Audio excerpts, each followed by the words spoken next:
Tripura Times, 13th December 2019, reading out front page news.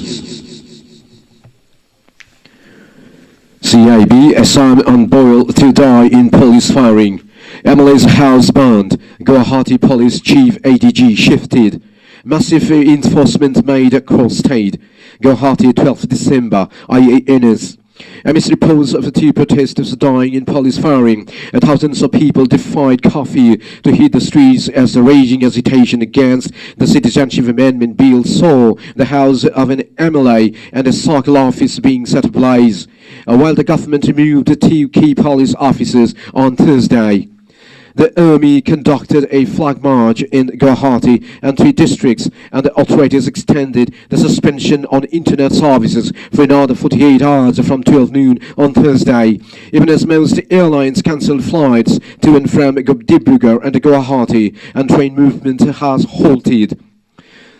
The two protesters with bullet wounds were taken to the Guwahati Medical College and Hospital, where one was declared dead before the other perished while being treated. Several others were said to have been injured during the protests, which intensified after the controversial legislation was passed by the Rajya Sabha on Wednesday. 2 days after it got to the Lok Sabha, as the state capital Guwahati continued to be the epicenter of the protests, the government removed the city police commissioner Deepak Kumar, who was replaced by Muna Prasad Gupta, while the state additional general of police law and order Mukesh Agarwal was also transferred out, making way for GP Singh. In an appeal to the people, State Chief Minister Sarbananda Sonowal called for maintaining peace and calm.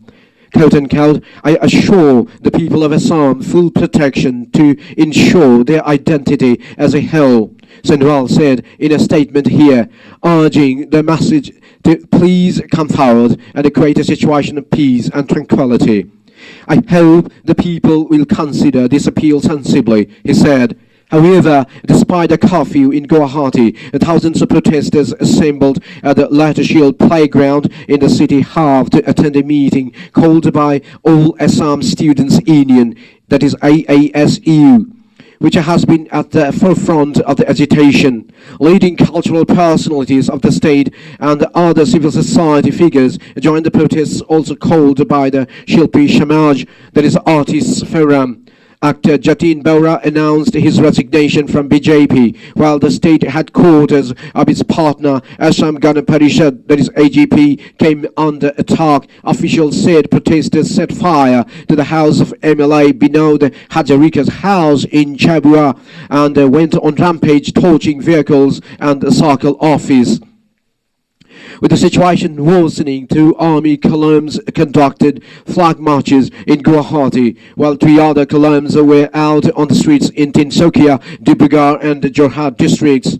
Most flights to and from Guwahati and Dibrugarh have been cancelled by various airlines, while the railways suspended all passenger train services to Assam.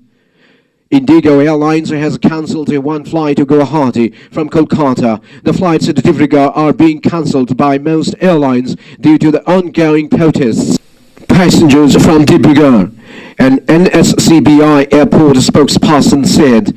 A Northeast Frontier Railway official said the decision to suspend passenger train operations to Assam and Tripura was taken on Wednesday night in view of the security situation. A large number of passengers were stranded at Guwahati and Kamaka, with the railway short terminating long-distance trains at Guwahati. Mobile internet suspended for more 24 hours.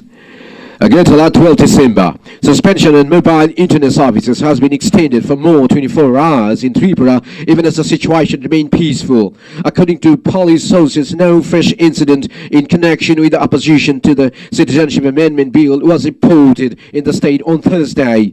Though the situation is normal in the state, rumor mongers are reportedly trying to spread fake news to create troubles and law and order disturbances. As precautionary measures, the suspension of mobile internet services were extended for another 24 hours in all 8 Tripura districts, official sources said. The mobile internet services were suspended on Tuesday when the agitation against the cab turned violent. Centre to import 12,660 tons of more onions. Gandachara volatile clashes reported, 48 hours band called. Normalcy returning in Kanchanpur. Band evokes mixed response. The 24-hour Tripura band sponsored by Youth Congress passed off peacefully except some stray incidents. The band called against police attack on Congress workers during a torch rally last evening evoked mixed response across the state, including city. A small group of band supporters was seen picketing on the road in front of Congress Bhavan, but there was no scope for any violence due to strong security measures. Meanwhile, a few band supporters sustained injuries in the city during clash with another group opposing band. The picketers burned tires and protested the role of police. A good number of picketers were arrested, police said. Additional Director General of Police Rajiv Singh told the media that the situation remained peaceful and all over the state. However, functions of the government and the non-government establishments, including schools, were partially disrupted following the band. In the city, many of the shops remained closed, while the movement of vehicles was seen less. On the roads, the Northeast Frontier Railway, NFR, which operates the trains in some parts of Bihar and West Bengal, besides the entire northeastern region, either cancelled or rescheduled many trains, including Hamsafar Express and Kanchanjunga Express, since Monday. The NFR did not operate any train in Tripura on Thursday. Meanwhile, the ruling party sources said the band was rejected by the people, while the Congress claimed the shutdown evoked total response at every corner of the state and congratulated people for supporting the band. Tripura team meets Shah on cab. Northeast's interest will be protected. Modi.